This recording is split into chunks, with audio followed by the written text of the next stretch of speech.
A ver, no podemos luchar contra el cine de franquicia. Empezó a popularizarse en los 80 y da la impresión de que llegó para quedarse. Y si bien es cierto que con el tiempo toda franquicia tiende a corromperse, también es cierto que eso es precisamente lo que le ocurre a cualquier cosa, en especial a los seres vivos.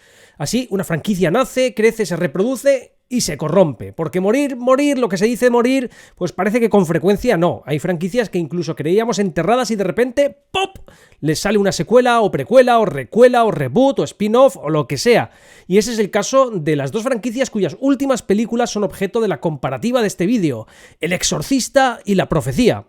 En el caso de la primera, que se inauguró en 1973 con una de las películas más icónicas del género de terror, basada en el libro homónimo de William Peter Blatty, le salieron secuelas en el 77, el mejor año en el que pude nacer, con El Exorcista 2, El Hereje. Luego tenemos un hiato de 13 años hasta 1990, cuando salió El Exorcista 3, y 14 años más tarde salieron dos precuelas seguidas: El Exorcista El Comienzo en 2004 y el año siguiente Dominion, Prequel to the Exorcist, llamada en España El Exorcista El Comienzo, la versión prohibida. Porque patatas, que son una rareza dentro de una franquicia, ya que se trata de dos versiones de la misma historia realizadas por diferentes cineastas con perspectivas muy diferentes. La historia de por qué le salieron dos precuelas paralelas al Exorcista es muy interesante, pero la dejamos para otro día. Y tras El Exorcista El Comienzo, la versión prohibida, tuvieron que pasar 18 años para que la franquicia viese su última secuela, El Exorcista Creyente, en 2023, con seguridad lo peor que se haya hecho en la saga. Y tras el batacazo tremendo de esta fallida película, parece que Universal ha enrolado nada menos que a Mike Flanagan, creador de La Maldición de Hill House o Doctor Sleep, para intentar devolverle algo de sex appeal a la franquicia con un estreno programado para 2026 que ignorará ramplantemente la existencia del Exorcista Creyente, por lo que queda confirmado que las dos secuelas que habían programadas, gracias a Dios, nunca tendrán lugar. Por su parte, La Profecía, estrenada en 1976, tuvo su primera secuela en 1978 con La Profecía 2, en el 81 salió El Final de Damien, con un jovencísimo Sam Neill, una década después, en el 91, vio la luz La Profecía 4, El Renacer. Tras 3 lustros, en 2006, John Moore hizo un tremendísimamente fallido remake de la película original y 18 años más tarde, este mismo santísimo año de nuestro Señor de 2024, se estrenó la última película de la saga, que es también su primera precuela, La Primera Profecía. Vale, lo primero que debemos resaltar es que ambas franquicias cuentan hasta la fecha con 6 películas. ¿Casualidad? ¿Sincronicidad? ¿Serendipia? Ahora en serio, ¿por qué comparar La Última Profecía con El Exorcista Creyente? Pues porque ambas corresponden a franquicias icónicas del género de terror nacidas en los 70, porque ambas comparten una misma mitología, la de la creencia católica, con el demonio como protagonista e implicando a niños de por medio, y porque ambas tienen una perspectiva feminista y o ejercen una crítica al sexismo, lo cual será relevante en algún punto de la discusión, y porque ambas son ejemplos opuestos de cómo darle continuidad a una franquicia. Para empezar, miremos estos números. Y a sabiendas de lo irregular que puede ser Rotten Tomatoes con las valoraciones, en el caso de ambas películas os puedo decir que desde mi criterio personal, las puntuaciones que obtienen son bastante acertadas. El Exorcista Creyente es un suspenso claro y rotundo. Y La Primera Profecía, para mi sorpresa, pues mis expectativas eran bastante negativas cuando abordé su visionado, que había estado demorando por la sensación de que sería algo tan malo como El Exorcista Creyente, pues es un notable. Pero entremos más en detalle y comprobaremos que los defectos de una son precisamente las virtudes de la otra.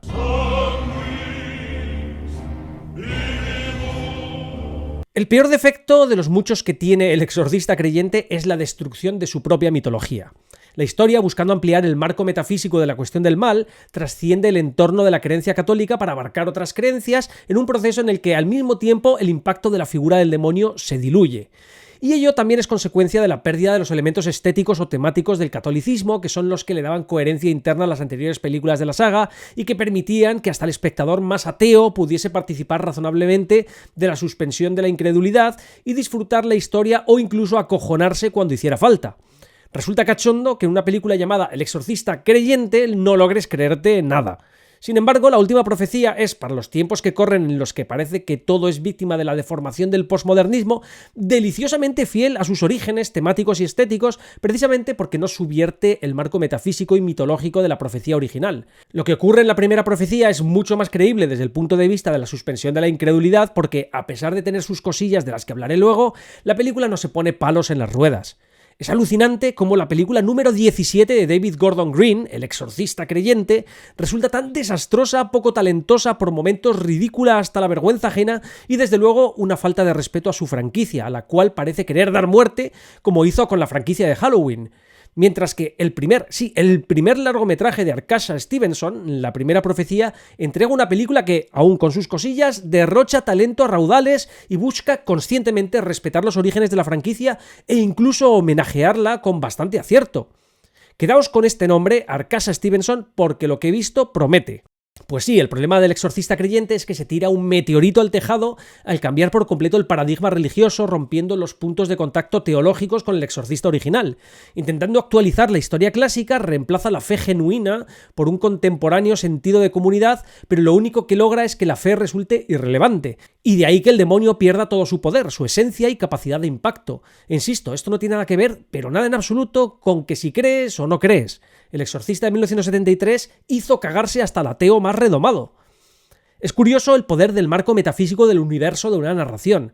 Si es consistente, da igual lo que crea el espectador. Este participará del acuerdo de suspender su incredulidad a cambio de dejarse llevar y asustarse cuando sea necesario.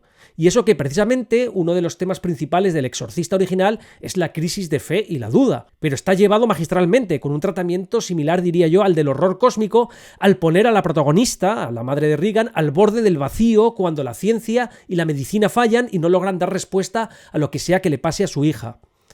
Chris, la madre de Regan, se ve en la necesidad desesperada de asumir un cambio de paradigma cuando todo lo que era razonable había fallado. Y es en ese desmoronamiento de la consistencia del universo, de lo que creíamos seguro y que dábamos por sentado, donde se inserta la mitología católica como un elemento que, si bien no da respuestas definitivas, deviene un salvavidas para al menos poder seguir adelante.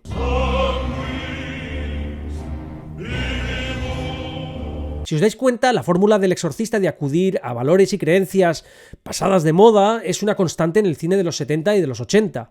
En Tiburón, el jefe de policía Brody se ve obligado a recurrir a Quint, un viejo lobo de mar, un hombre que representa los llamados valores tradicionales para enfrentar una amenaza que no se puede gestionar únicamente con los métodos del biólogo marino Hooper. El futuro y la ciencia, representados por Hooper, se ve abocado a reconocer el valor del saber acumulado por la tradición y los métodos prácticos del pasado, representados por Quint. En Star Wars, Luke Skywalker recibe de unos carcas abueletes como Obi-Wan Kenobi y Yoda conocimientos de la antigua filosofía y habilidades de los Jedi que muchos creían extintos y cuyas enseñanzas parecían obsoletas para enfrentarse al Imperio.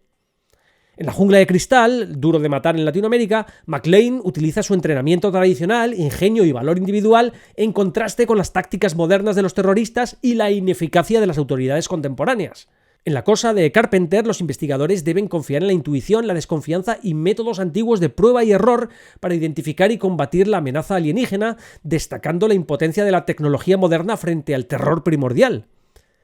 O en The Karate Kid, Daniel LaRusso aprende karate tradicional y filosofía de vida de su mentor, otro abuelete, el señor Miyagi, que se enfoca en la disciplina, el respeto y el equilibrio interior, contrastando con el enfoque más agresivo y moderno de sus adversarios.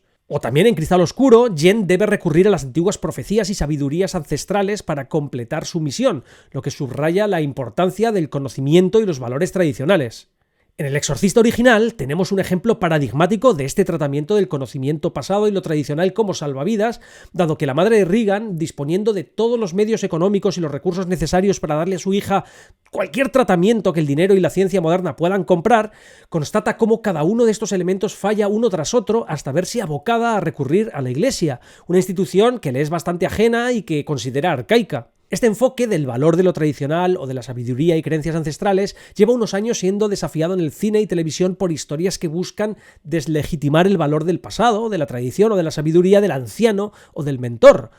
Por eso de que más sabe el diablo por viejo que por diablo. Y El exorcista creyente entra de lleno ahí. O para ser más exacto, en el proceso de deslegitimación del valor del pasado, lo que se hace es reescribirlo y reformularlo para acomodarlo a una visión más moderna del mundo, o quizá diría más postmoderna. Una reformulación del pasado como la que vimos en la trilogía de secuelas de Star Wars, que reescribieron las viejas tradiciones Jedi como algo que había que rechazar para asumir las nuevas, lo que es una traición a la esencia fundamental de la saga. Muchos percibieron la deslegitimación de los Jedi, símbolos de sabiduría, paz y justicia en las secuelas, como una falta de respeto a la herencia y mitología establecidas por George Lucas. Pero esto lo vemos objetivamente también en el tratamiento de personajes, desde la muerte, o mejor dicho, la forma de matar a Han Solo y de deshonrar su memoria, a la representación de Luke Skywalker en Los Últimos Jedi como un maestro desencantado y derrotado, contradiciendo su caracterización previa como un héroe esperanzado y resiliente. Al rechazar sus propias enseñanzas y considerar el fin de los Jedi, Luke debilita la narrativa heroica construida en las películas anteriores, de la misma forma que resucitar a Palpatine arruina el sentido narrativo de la trilogía original. En este tratamiento también se diluye la integridad moral de la saga, dado que Star Wars siempre había enfatizado la importancia de aprender del pasado para construir un mejor futuro, y la negación de las tradiciones Jedi es un rechazo a esta lección que había sido fundamental en Star Wars. Además, el cuestionamiento de las tradiciones establecidas de alguna manera arruina parte de la magia y reduce el impacto emocional que emanaba del sentimiento de misterio y maravilla que atrapó a la audiencia en la trilogía original. En esta línea, Forbes informaba de que la nueva Blancanieves de Disney no tendrá 7 enanitos, tendrá solo uno, y los restos serán pues los 6 compañeros mágicos o algo así. Ni tendrá que buscar Blancanieves el amor o un príncipe que la rescate. O tenemos que Maléfica y Wicked reescriben La Bella Durmiente y el Mago de Oz respectivamente para que los antiguos villanos sean los nuevos héroes. Y en el último Nunca Jamás de Peter Pan y Wendy de Disney se pierde el sentido de la importancia de la figura materna al introducir niñas perdidas. Y bueno, ya que estamos con Disney, también podemos citar el último live action de Pinocho, donde se pierde totalmente el punto del cuento original. Este Pinocho desvirtuado no hace nada mal, por lo que no tiene nada que aprender, e incluso sus mentiras le ayudan a salvarse de determinadas situaciones, arruinando la lección sobre el crecimiento de la historia de Carlo Collodi. Y uno se pregunta cuál es el punto de reescribir historias en vez de crear otras para los nuevos valores. Una pregunta legítima, especialmente cuando vemos con frecuencia que esta reescritura del pasado, de la tradición o de narraciones bien asentadas, con moralejas eternas y universales, genera productos fallidos, sin alma y generalmente malos. Y como decía, el exorcista creyente participa de esta deconstrucción posmoderna de la tradición, de este atentado contra la esencia de grandes historias, precisamente atacando lo que las hace grandes, aparentemente desde la arrogancia de quien se cree estar por encima de sus creadores o de quien se cree autorizado a manosear esta esencia solo porque dispone de los derechos de explotación. Y no me extraña tampoco que suele haber una sensación de poco talento asociado a estas producciones, independientemente de los millones que se hayan invertido en ellas, porque rara vez el verdadero talento osaría operar de esta forma.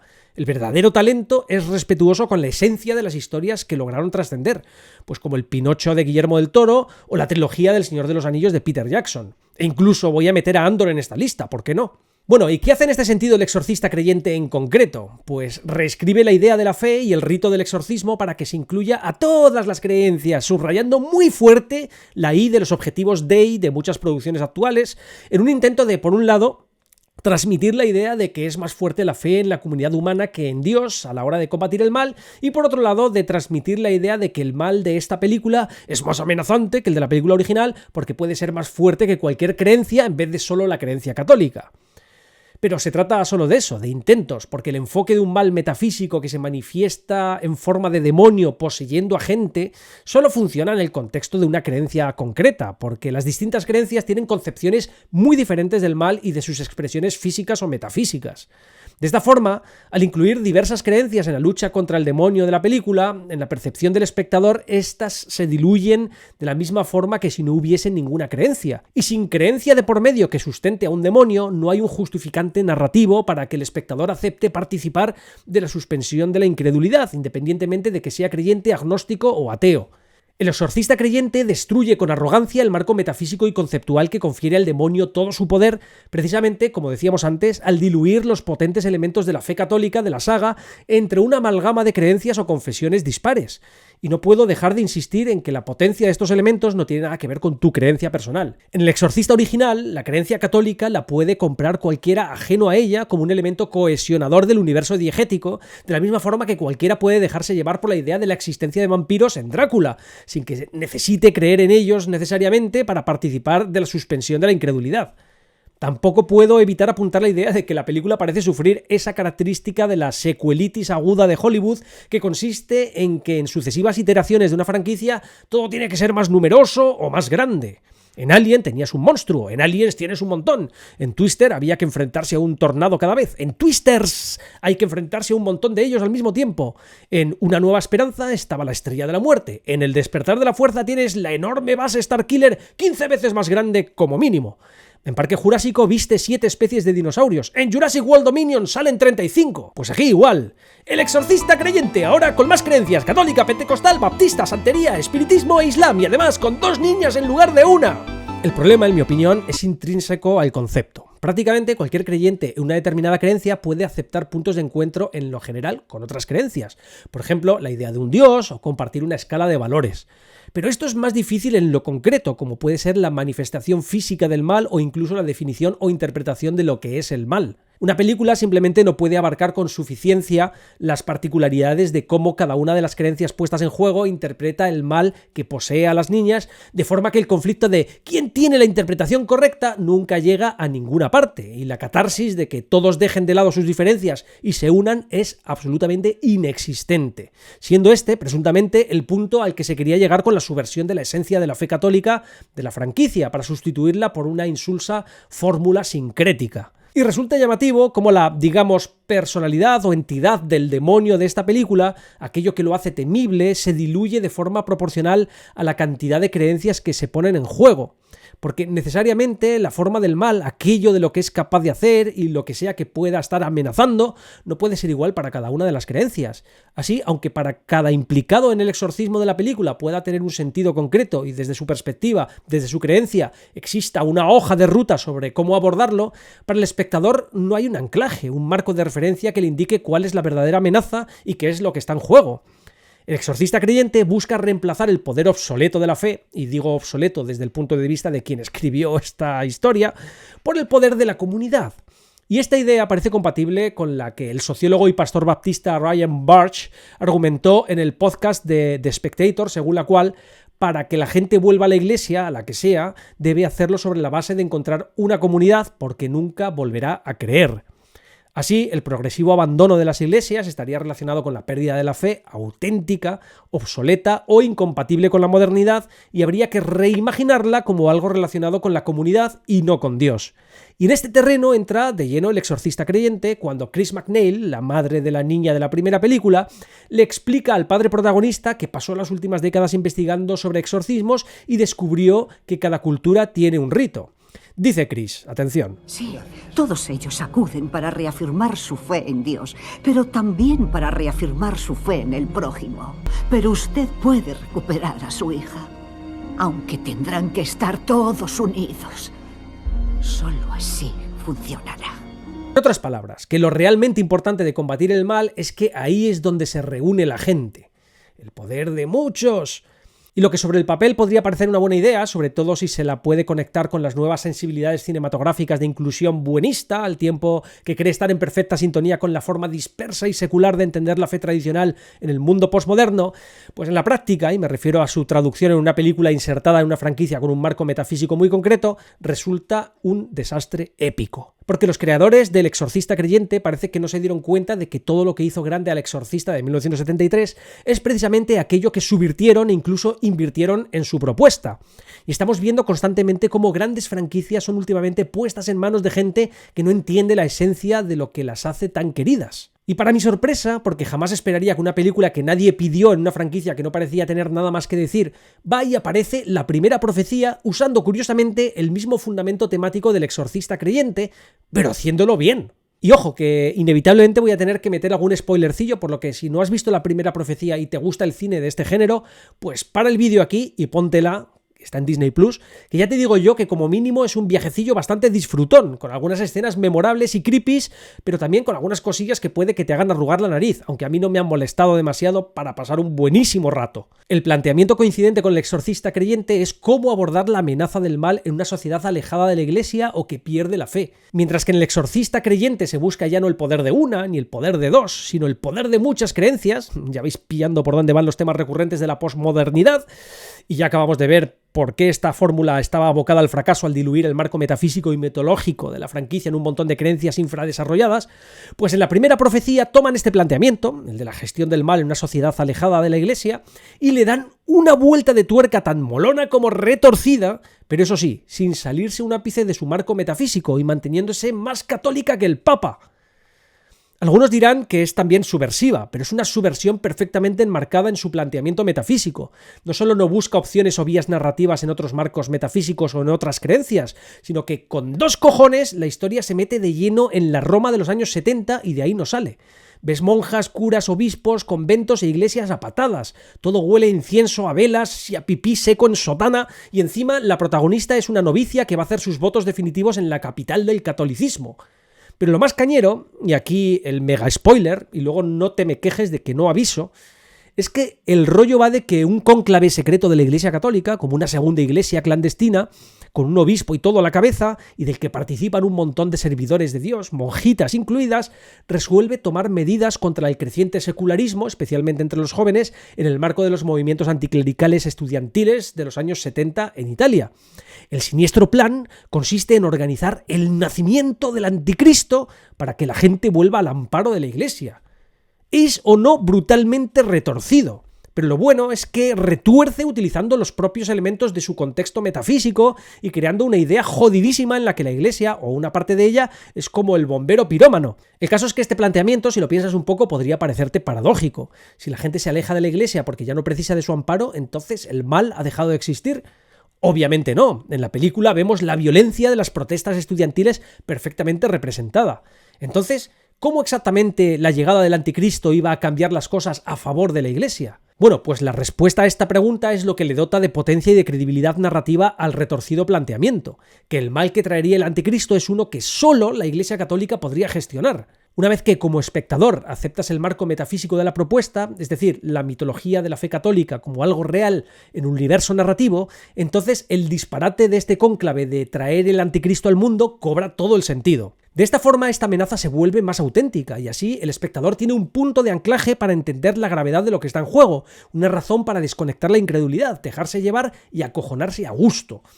Y esto resulta todavía más fácil cuando los personajes participan o acaban participando de la misma creencia. Pensad, por ejemplo, en chavalitos jugando a la Ouija, que tanto más se acojonan y creen cosas conforme se sugestionan mutuamente participando de la misma creencia, lo que le da de alguna manera en sus cabezas mayor consistencia y realidad al espíritu o al demonio que creen estar contactando. Justo lo diametralmente opuesto a la propuesta del exorcista creyente, con su traición a los principios metafísicos y a la esencia de su franquicia, donde la resolución de las diferencias de enfoque entre las diversas creencias solo podría ser anticlimática, porque la idea de un demonio universal que represente el mal en varias creencias diferentes no hace más que recordarle al espectador que las creencias son creencias, que ninguna es esencialmente más verdadera o falsa que las demás cuando las pones una al lado de la otra y se las quieres explicar, por ejemplo, a un extraterrestre.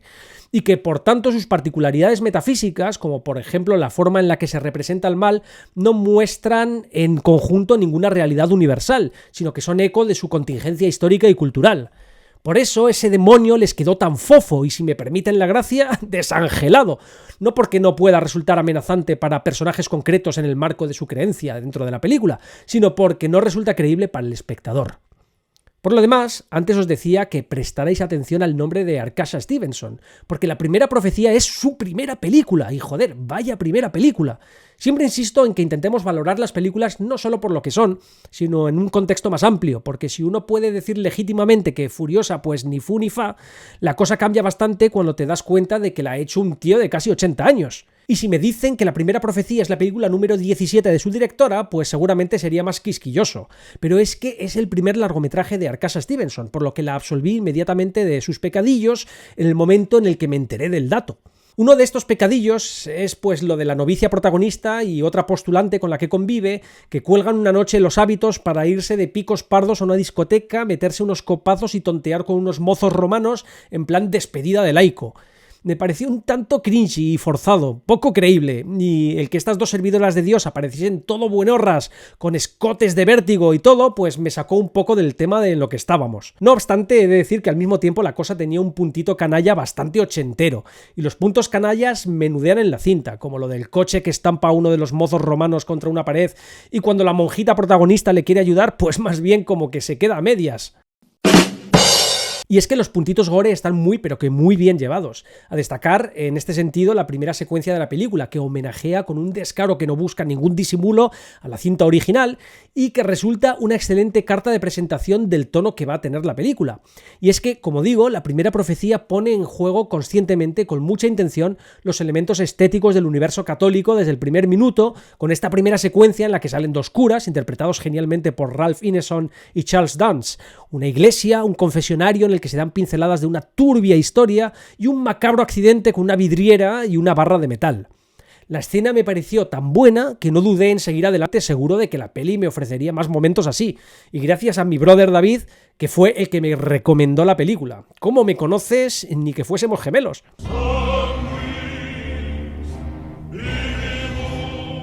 Y es que también en el apartado formal, la ambientación, la construcción de la atmósfera de terror y la cinematografía, la primera profecía da varias lecciones al exorcista creyente.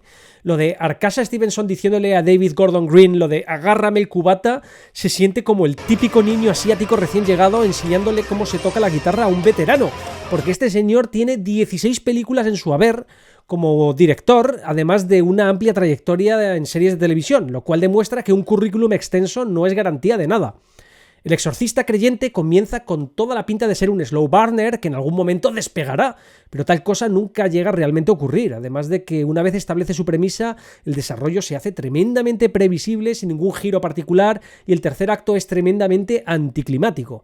No hace tampoco ningún aporte significativo al género de las posesiones. Si has visto otras películas de la saga o de posesiones en general, ya has visto todo lo que el exorcista creyente tiene que ofrecer.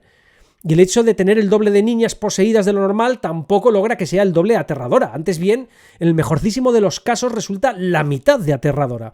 Dos niñas poseídas en paralelo hace que la historia se perciba descentrada, de forma análoga a lo que comentaba antes de que la inclusión de más creencias lo único que hace es diluir el marco metafísico en el que debería insertarse la implicación del espectador para poder participar del terror. Por su parte, la primera profecía, que tiene también mucho de slow burner, sabe sostener el misterio, ofrecer algunos giros y sorpresas bien entregados y construir un clímax suficientemente bueno como para producir una impresión general muy buena. Ciertamente, la construcción del terror toma mucho de la profecía original del 76, pero le sienta bien porque potencia la retrocontinuidad, dado que es una precuela, con la película matriz de la franquicia, pero además expande el repertorio del terror con algo de body horror bastante cañero. A esto contribuye una cinematografía ciertamente cuidada e incluso en ocasiones elegantísima, con un etalonaje que te lleva a los años 70 inmediatamente y un impresionante diseño de producción en el que destaca la ambientación de la Roma de principios de aquella década, quizá uno de los aspectos más destacables de la película. Sin embargo, El exorcista creyente, con un diseño de producción notablemente más simplón, es en el mejor de los casos correcta en fotografía, resultando ocasionalmente anodina. Pero la escena del exorcismo en concreto es bastante mala, con una fotografía, iluminación y edición horribles y unos FX baratos y demasiados planos cortos y, digámoslo ya, demasiada gente como para que el espectador se pueda sentir implicado con alguien en lo que ocurre.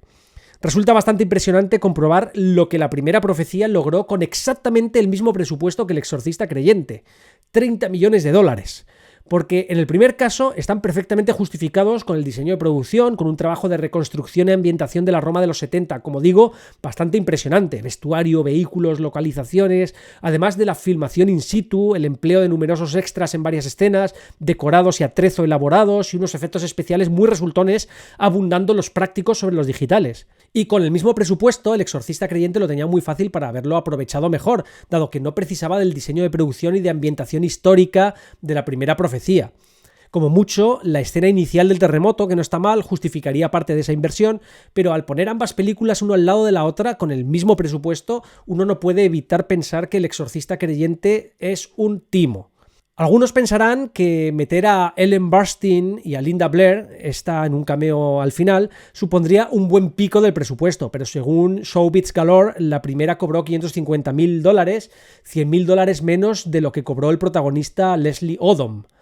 Así que esa no sería una razón. Y hablando de Ellen Burstyn, la crítica de cine de Time, Stephanie Zacharek, dijo en un artículo acerca de su papel en Creyentes que: pobre Ellen Burstyn, mucho después de negarse a aparecer en El Exorcista 2, acepta aparecer en esta cosa como la versión más vieja de Chris, ahora la abuela costera definitiva, vestida con flotantes y favorecedores pañuelos blancos y cuerdas de cuentas de cristal, solo para tener unos 10 minutos de pantalla durante los cuales su personaje sufre una indignidad innecesaria y estúpida.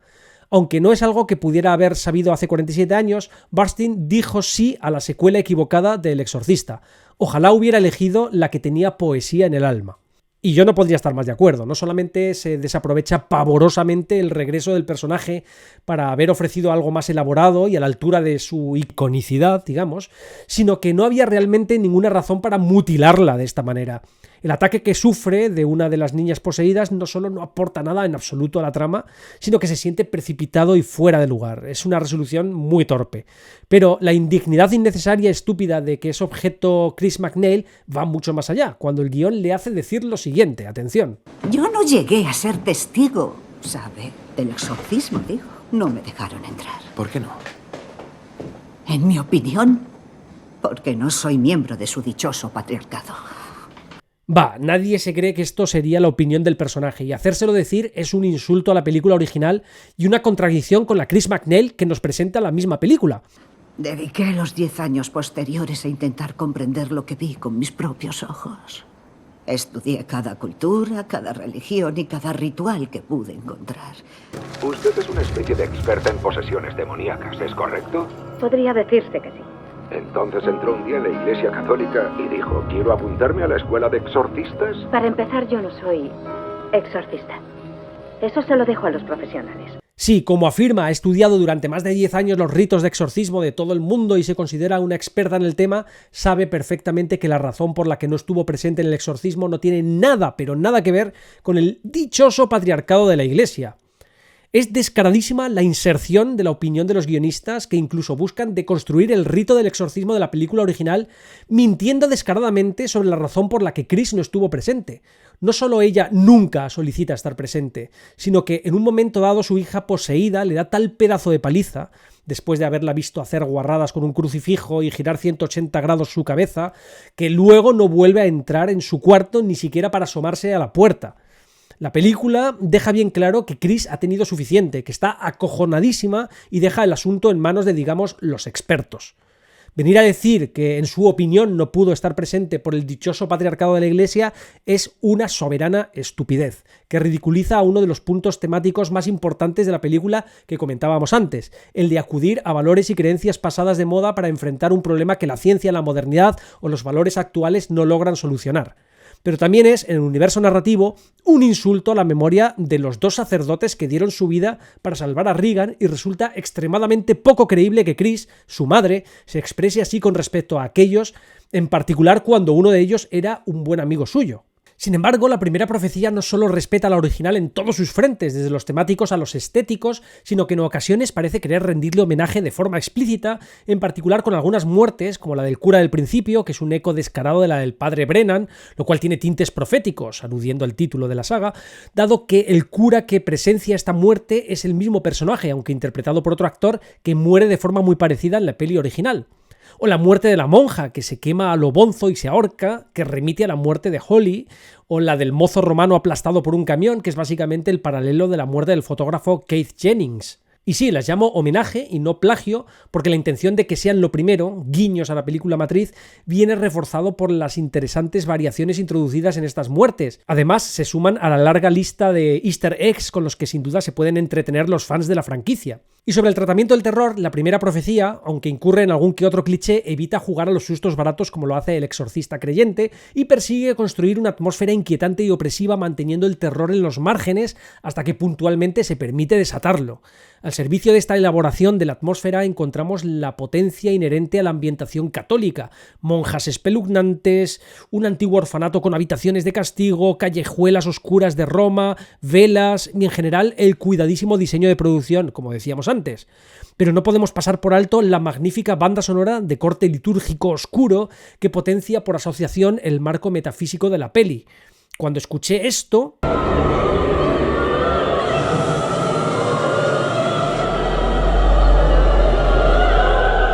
me dije, coño, esto tiene que ser de Mark Corben, el autor de la impresionante banda sonora de The Witch, de Robert Eggers. Y tal cual, es que hasta ahí la película ha sabido destacar, mientras que no tengo el más mínimo recuerdo de qué palo iba la banda sonora de Creyente, salvo el refritaje ocasional del tema central de Mike Oldfield. En el nombre del Padre, y del Hijo, y del Espíritu Santo.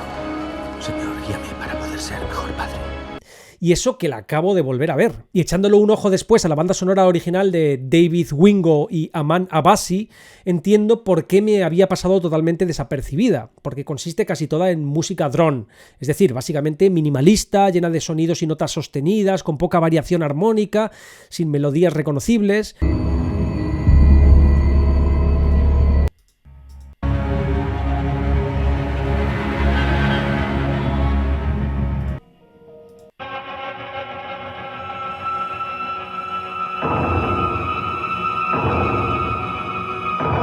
Es casi más diseño de sonido para generar atmósfera que una banda sonora al uso, y esto es perfectamente legítimo, pero nada memorable aquí. Insisto, con los mismos $30 millones, hasta la primera profecía pudo meter a un Mark Corban diciendo con su música ¡Hey, estoy aquí!, a pesar del momentazo Jerry Goldsmith y su Ave Satani de la profecía original, que le valió su único Oscar. ¡Un niño! Lo tenemos.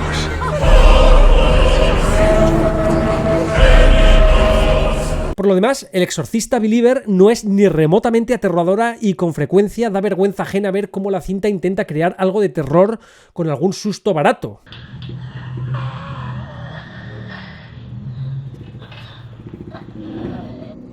Ella sabe quién soy. ¿Y la otra niña? La están cuidando en casa. Pues no es buena idea. ¡Boom! Vilipendiando a Chris MacNeil o mediante una escena de exorcismo anticlimática, confusa, con demasiada gente y absolutamente olvidable.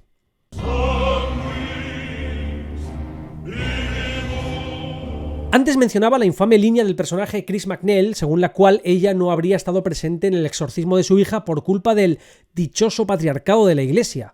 En mi opinión, porque no soy miembro de su dichoso patriarcado. Al respecto, Laura Robinson, doctora en estudios religiosos, dijo en un elocuente hilo de X, en el que desarrolla otras razones por las que esta línea es estúpida, lo siguiente. El exorcista ya trataba sobre el sexismo. David Gordon Green no tuvo que inventar eso. El sexismo médico y el desprecio por las madres solteras son temas dominantes en El exorcista. Chris lucha contra médicos exclusivamente masculinos para hacerles creer que ella no es una mala madre, que no se trata de Regan portándose mal porque esté divorciada, que Regan no está consumiendo drogas que Chris podría tener en casa y finalmente que Regan no debería ser internada. Esta es una de las razones por las que Regan es representada como una niña. A los 12 años todavía juega con juguetes, se acurruca con su madre y lleva pijamas a juego. La gente espera que la hija preadolescente de una actriz madre soltera traspase los límites, pero no es así. Regan es una niña protegida cuyas relaciones más estrechas son con adultos. Es por eso que es tan indignante que la gente no deje de sugerir que esto es culpa de Chris o insinuar que se debe a la falta de moral de Chris, lo cual ni siquiera es cierto. La tenacidad de Chris contra el poder masculino es su historia y consigue un aliado en Carras. En parte, la amistad entre Chris y Carras se debe a que este es el primer hombre que realmente la escucha. Se esfuerza por entender lo que ella le cuenta, pero no le falta al respeto. La capacidad de Carras para tomarse en serio a esta mujer, incluso si no cree que está interpretando bien su experiencia, hasta el final, es parte de la razón por la que su personaje es tan atractivo. Quiere ayudar. No es una idea tonta tratar el sexismo de la Iglesia Católica en una película moderna, pero sencillamente estos no son los personajes que creó Blatty. Carras y Merrin representan muchas cosas, pero lo que no representan ni encarnan en su mundo es el sexismo, aunque pertenezcan a una orden sacerdotal exclusivamente masculina. Tampoco se debe a que Blatty se desentendiera de la realidad del sexismo. Es un tema importante en El exorcista, solo que los personajes de Carras y Merrin no son vectores del mismo. No está mal que Chris, 50 años después, tenga problemas con el patriarcado y el sexismo de la Iglesia Católica, pero que le ponga esta etiqueta específicamente a dos personas que murieron salvando a su hija, a una de las cuales conocía bien, es una ruptura salvaje con el personaje que creó Blatty. Bien, pues poco más se puede decir salvo apuntar el nivel de ineptitud que debe tener alguien que, teniendo tan a huevo la posibilidad de darle continuidad a la crítica al sexismo planteada brillantemente en El Exorcista original hace más de 50 años, meta la pata de esta forma errando totalmente el tiro. Y ya solo esta simple frase en boca de Chris MacNeil... En mi opinión, porque no soy miembro de su dichoso patriarcado. Demuestra que o David Gordon Green y compañía no vieron la película original, o no la entendieron, o se cagaron totalmente en ella para poder introducir insidiosamente su discurso. De nuevo, la obsesión posmoderna con deformar el pasado y destruir aquello que hace grandes algunas historias. Así, El Exorcista creyente logra en una sola película vilipendiar el sacrificio y la memoria del padre Karras y del padre Merrin y convertir a Chris MacNeil en una amargada ingrata con ideas ridículas sobre el patriarcado. Un delirante artículo en The Times of India, firmado por Sukanya Basu Malik, dice que El Exorcista creyente desafía los antiguos estereotipos de las mujeres en las películas de terror y presenta una perspectiva renovada sobre el empoderamiento femenino. A través de personajes bien escritos y actuaciones convincentes, la película demuestra que las mujeres pueden ser fuertes, resilientes y centrales en la narrativa del género de terror. A ver, independientemente de la muy objetable y para mí delirante afirmación de que esta película tiene personajes femeninos bien escritos y con actuaciones convincentes, El Exorcista creyente lo único que desafía es el buen gusto. Creer que el empoderamiento femenino consiste en hacer gender swapping y soltar 4 consignas mal calzadas sobre el patriarcado es ridículo. Lo más empoderante para las mujeres que logra creyente es el hecho de que el ente que posee a las niñas es presuntamente la Mashtu, un demonio femenino de la mitología sumeria. ¿Y qué hay de la primera profecía?